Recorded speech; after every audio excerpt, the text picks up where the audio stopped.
idan ka ɗauki wannan zaharatul babnaj ɗin ka same ta ka haɗa ta da citta ka niƙe ta, to abin da zai iya baka mamaki idan kana shayi da shi, to zai yi flushing ɗin duk wani datti, wato gubar da take cikin ɓargo shine bone marrow, mahul izam, da ya shiga ciki zai dinga wanke duk wani guba, duk wani toxics, daga nan ƙashinka da jijiyarka za su rayu. Hey there.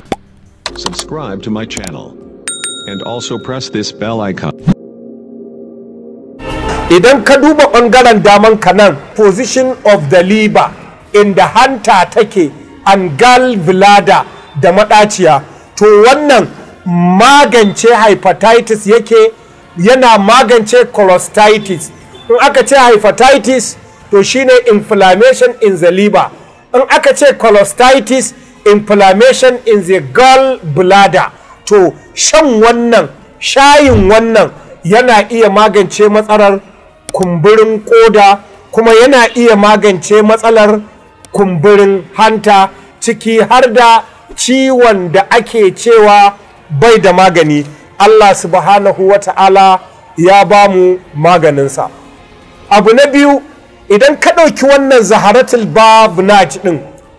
ka same ta ka haɗa ta da citta ka niƙe ta, to abin da zai iya baka mamaki idan kana shayi da shi,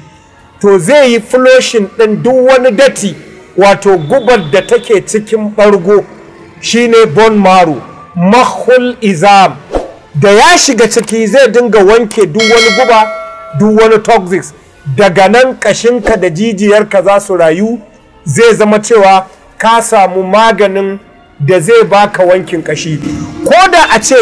ana samun anemia cells, wato cells, bad cells ɗin da ike wato gurɓata jini har jini idinga ƙonewa, idan aka haɗa zaharatul babnaj da citta ana shayinsa kamar yadda na wasafa, to insha Allahu idan har Allah ya ƙaddarawa mutum wato ciwon ƙonewar jini, to za ka yi mamaki wajen dakatawar ƙonewar jini. Sannan ka ɗauki a ƙasar Hausa muna da ciwo wanda wannan ciwon zai iya baka mummunan haɗari na zafin jiki da zafin gaɓoɓi da wato yawan jin zafi da makamantansu, wani lokacin ɗashewar jiki, wani lokacin kumburin jiki da makamantansu. Idan ka fassara waɗannan abubuwan za ka iya cewa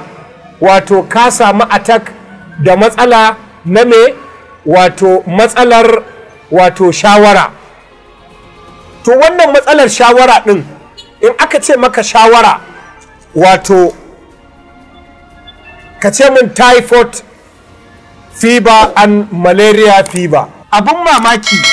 ita wannan furen na babnaj, wato na farko ina so ku gane, za ku gan shi a nan, amma mafi yawa ana zuwa da matattun shi wannan furen. Da zarar ka sai wannan furen, idan ka shinshina shi za ka ji wato ƙanshinsa kamar ƙanshin tufa, wato ra'ihatihi ka ra'ihatut tufa, shine apple, wato ƙanshin apple yake yi. In ka ji baya ƙanshin apple, to matacce ne. Shi yasa muka tashi muka bar ƙasar nan muka shiga Saudiya, wani kamfani muka yi odarsa wanda ya zama shine ainihin mai kyau, wanda zai iya ba da gudunmawa. Wato kamar yadda nake faɗa cewa wannan furen Allah subhanahu wa ta'ala ya zuba ni'ima a tare da shi, ina yawan bayar da abin da ya shafi matsala na me, wato ƙwaƙwalwa.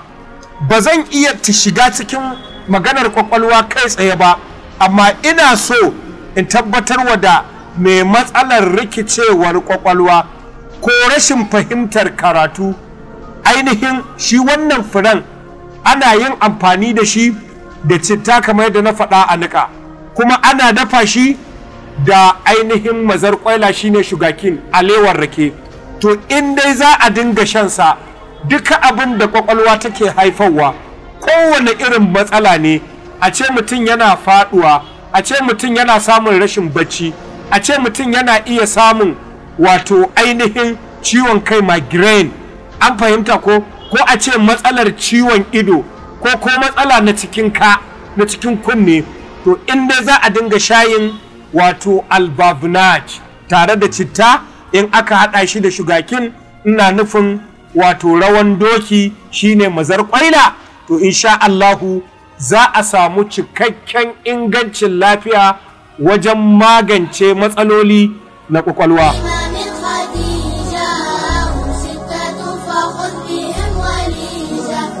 وأربع من الإناث تذكر رضوان